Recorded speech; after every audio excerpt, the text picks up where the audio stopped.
Price Lord. தேவனுக்கு மகிமை உண்டாவதாக. நம் வாழ்க்கையில் கவலைகள், கஷ்டங்கள், போராட்டங்கள் வரும்போதும், எதிர்காலத்தை குறித்து ஆயிரக்கணக்கான பயங்கள் வரும்போதும் நாம் எதற்கும் கலங்காமல் நம்முடைய கவலைகள், பாரங்கள் எல்லாவற்றையும் கர்த்தருக்கு தெரியப்படுத்தும் போது அவர் நம்மளை ஸ்திரப்படுத்த வல்லவராக இருக்கிறார்.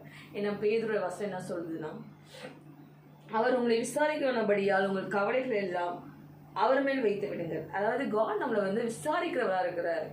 எடுத்துக்காட்டா பார்த்தோம் அப்படின்னா, எலியாங்கிற தீர்க்கதரிசி ஆகாப் அப்புறம் பார்த்தீங்கன்னா எசபெல் காலத்துல வாழ்ந்த ஒரு தீர்க்கதரிசி.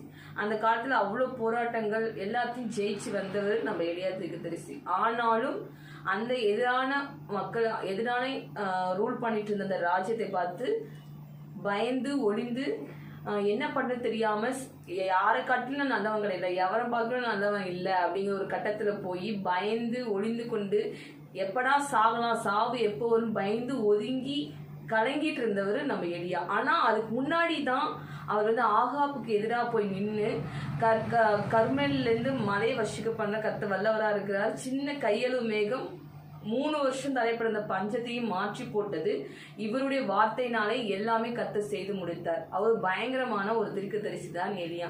ஆனா அடுத்த எபிசோடே பார்த்தோம் அப்படின்னா, ஆகாப்புடைய மனைவி எசபேல் அவங்களுக்கு பயந்து ஒளிந்து கொண்டிருந்தாரு, வாழவே பிடிக்காம இருந்தாரு.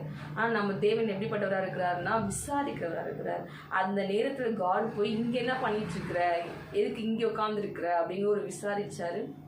அதை சொல்லும்போது எலியா என்ன சொல்றாருன்னா, நான் நல்லவன் இல்லை, நான் அப்படி இப்படி அப்படின்னு சொல்லி பயந்து யாருக்குன்னா எதிராக ராஜ்யம் பண்ணிட்டு தான் அந்த எசபேலை பார்த்து அவ ஒண்ணுமே இல்லை, அவளுக்கு எதிராகவும் அவர் ஜெயிச்சு வந்திருக்காரு. ஆனாலும் வாழ்க்கையில ஒரு கஷ்டம். அப்படிப்பட்ட ஒரு எலியா தீர்க்கதரிசியே பயந்து அழுது ஏண்டா வாழ்றோம் அப்படிங்கிற ஒரு கவலைகள், ஆயிரக்கணக்கான கேள்விகள், அவர் தனிமைப்படுத்தப்பட்டார் அந்த நேரத்துல.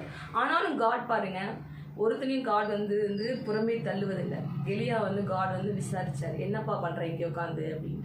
அப்போதான் காட் அவரை ஸ்திரப்படுத்துறாரு. காட்டை நம்ம சொல்லும்போது, பாரத்தை வைக்கும்போது, கவலையை வைக்கும்போது, எதிர்காலமும் அடுத்து என்ன நடக்கும், என்ன எப்படிப்பட்ட பாரமா இருந்தாலும் சரி, எப்படிப்பட்ட ஒரு சூழ்நிலையா இருந்தாலும் சரி, யார்ட்டையும் ஷேர் பண்ண முடியாத ஒரு ஒப்பீனியனா இருந்தாலும் சரி, காட் நம்ம சொல்லும் போது கர்த்தரை ஸ்திரப்படுத்த வல்லவரா இருக்கிறார்.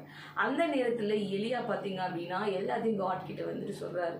சொன்னோன்னே சரி இங்கிருந்து நீ எழுந்து போ, போஜனம் கொடுத்து காட் அங்கே எழுந்து போன்னு சொல்லி அவன் 3 பேரை அபிஷேகம் பண்ற அளவுக்கு காட் ஒரு பலனை கொடுக்குறார். ஸோ அதுக்கப்புறம் அவன் ஊழியம் ஸ்டார்ட் ஆகுது. எலியாவோட ஊழியங்கள் ஸ்டார்ட் ஆகுது. அதே தான் இன்னைக்கும் காட் என்ன சொல்றாருன்னா, நம்ம நமக்கு எதிர்காலத்தை குறித்தோ இல்லை நிகழ்காலத்தை குறித்தோ இல்லை பாஸ்ட்டை குறிச்சோ ஏன் இப்படி ஆணுச்சு சொல்லிட்டு நம்ம பயந்து அழுது கண்ணீர் விட நேரத்துல, தனிமைப்படுத்தப்பட்ட நேரத்துல, ஏண்டா வாழ்றோம் அப்படிங்கிற நேரத்துல நீங்க உட்கார்ந்துருக்கலாம்.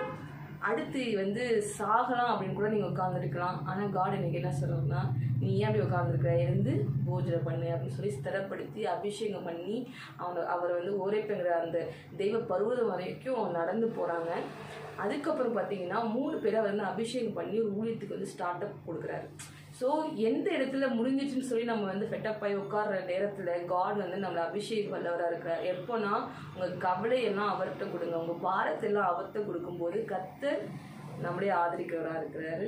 இந்த நேரத்தில் நீங்கள் எப்படிப்பட்ட சுச்சுவேஷனில் மறைஞ்சி ஒளிஞ்சி பயந்து கலங்கி இருந்தாலும் கர்த்தர் விசாரிக்கிறார், ஸ்திரப்படுத்த வல்லவராக இருக்கிறார்.